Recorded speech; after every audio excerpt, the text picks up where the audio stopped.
3 years ago, I was looking at the local job classifieds online when one of the ads caught my eye, not because of what it said, but because it said so little. Best I remember, the ad just read, "Job available. Good pay. No benefits. Discretion required." It then listed an email address, and that was all. At the time, I was managing a music store, but I had already started hearing rumors we would be shutting down within the next year, and the likelihood of a transfer to another store was slim. I had been morosely looking at job listings for the last few days, but this was the first one that stood out, if only because I was bored, and it was weird.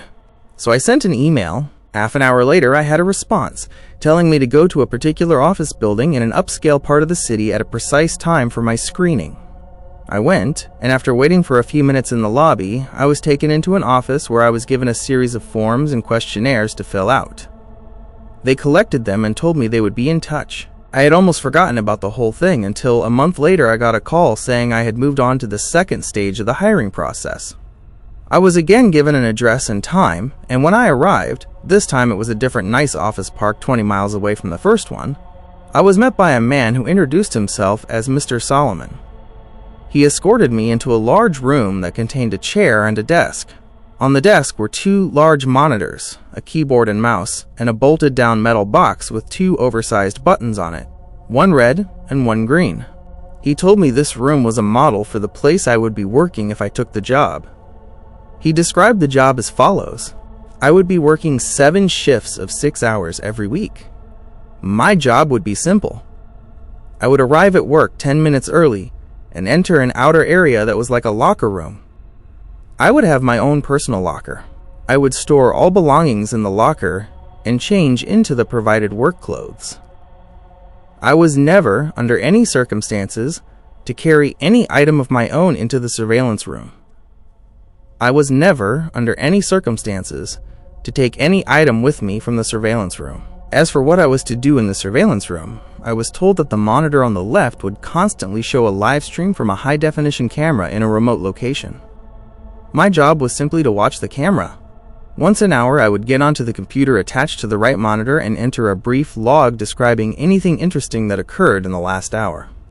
I would have no pens or pencils or paper, and I should never try to take any kind of written notes about the work. As for the red and green buttons, the red button was only to be used if there was an emergency. This meant something on the video or in my workspace that required outside help. The green button was to be hit if I saw something on the video feed that was particularly noteworthy. It would tell other people somewhere that, at least in my opinion, something interesting was going on. Solomon stressed that while I was given discretion on when to use this button, I should err on the side of only using it if and when something of real significance occurred. He pointed out the camera on the ceiling of the room we were in. He said the real room would be the same. My work would be observed, and other people were watching the room on the video feed as well. He said I was only a redundancy in case other systems failed. He then smirked and asked if I knew what he meant by redundancy. I nodded, trying not to show my irritation. I don't talk that good to people, so sometimes they think I'm dumb. That's okay. Let him think that if he paid me good enough. The pay was very good. $35 an hour. This worried me. I was already thinking this was some kind of psych experiment or secret government job, which I was okay with. But that kind of money to sit and watch a screen? My mom always told me that if something seems too good to be true, it probably is, and this was seeming too good to be true. I asked if I was going to be doing anything illegal. Solomon laughed and said no. I asked if anyone was going to get hurt. Again, he shook his head no. He said the reason they were paying so much was because they needed employees that were motivated to be professional and discreet.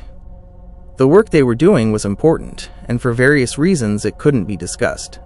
If I took the job, I would have to sign papers promising I would never discuss my work there, or I could be sued or locked up. I'm only breaking that now, because of everything that's happened. So I took the job, and because they wanted me to start right away, I had to quit the store with no notice. I felt bad about that, but I was excited about the new job too. It was a lot of money and seemed like easy enough work, if a bit boring. I was nervous that there was something more to it, but I told myself I would just have to see. No point in chickening out and wasting a good chance because I let my imagination go crazy. I was given the location of the job itself, and when I went there, I was amazed that it really was just like the model room I had been shown with only a few differences. There was a locker room you had to pass through to enter the surveillance room, and there was a small bathroom attached to the real surveillance room also. The real room had a small water cooler in the corner, but because I wasn't allowed to bring anything in with me, I had to eat before or after every shift. The biggest difference, of course, was that the monitors were turned on. The right monitor was just a black and white terminal like you see in movies sometimes. I could type in my logs, but no internet to look at or anything like that. The left monitor, it was video from a room. You would call it a bedroom, I guess, because it had a bed in it, but it had lots of other stuff too. A TV, a sofa and chairs, a couple of tables, and plenty of empty space in between. The camera must be high up in a corner, because I could see pretty much everything except for the far sides of furniture. At first, though, I didn't notice any of that stuff. All I saw was her. She looked to be a little older than me and was very pretty. When I first saw her, she was laying on her side on the sofa. That was the part of the room farthest from the camera, but the picture was very clear, and I could tell that she was sleeping. I found myself leaning into the monitor more so I could see her better, and then I thought about what I was doing and felt embarrassed. It's like I was spying on her. A peeping Tom, my mom used to call it. I didn't want to be a peeping Tom, but I didn't want to be silly either. I needed to think about it slow. It was a good job, and I wasn't doing anything wrong, right? I wasn't hurting anybody. The woman looked fine, and the room was nice. She probably agreed to be there and it's all some experiment or something. I was just overreacting. So I sat down in the chair and began my work. It didn't take long before I understood more. The woman, I took to calling her Rachel, wasn't there of her free will. I never saw her hurt, but it was clear that she never left that room except to go into what I think is a bathroom area that my camera couldn't see. Well, she never left the room on her own. Periodically, usually a couple of times a week during my shifts, men and women in strange-looking outfits would come in and take her from the room. Sometimes she would struggle, but usually she would just go along with her head hung low. They would always bring her back, though the times when she wasn't brought back during my shift were always the worst for me.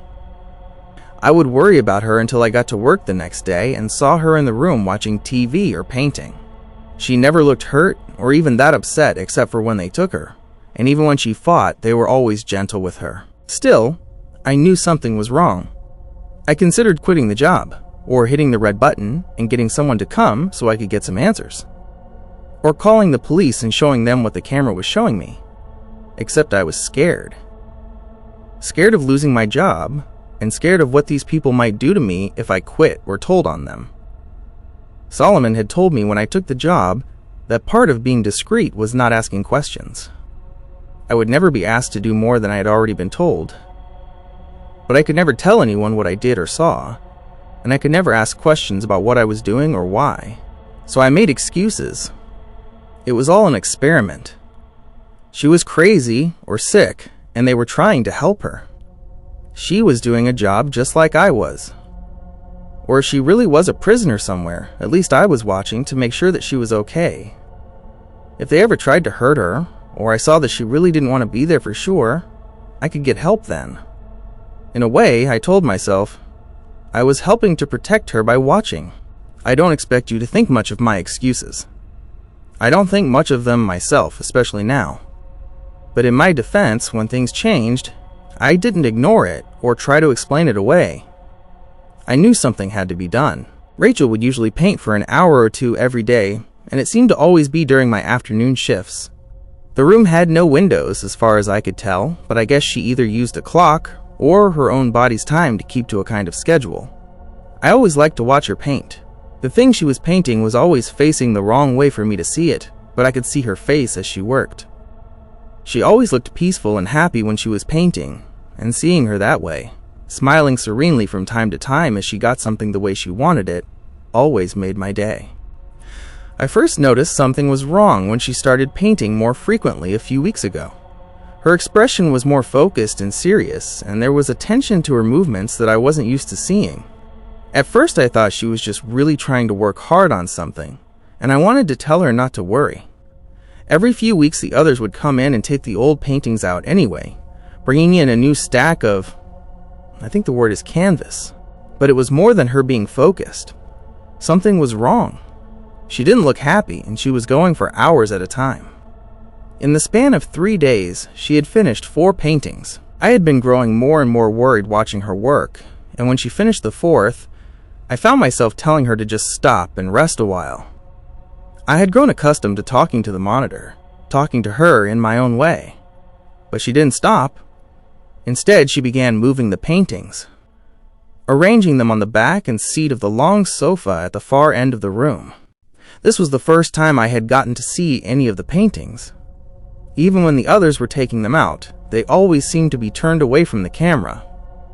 I was still worried about her, but I was also happy to finally see something she had worked on. Happy and amazed. They were beautiful. One was a beautiful green forest. Another was an old stone well. A third was a house sitting alone on a small island. The last was an old-fashioned looking movie theater. All of them looked like something out of a dream, with trailing lines of color mixing in the air around them like leaves caught in a wind. It was only when I looked close that I realized the lines of color weren't random. They were words. Easy to miss if you weren't looking close, and by themselves, they didn't seem to mean much. Just the ghost of a word somewhere in each of the paintings. Easy to lose in everything else that was being shown. I leaned into the monitor and squinted, trying to read the words. Then my heart started thudding as I made them out. Blinking and rubbing my eyes, I looked again, reading them out loud in order.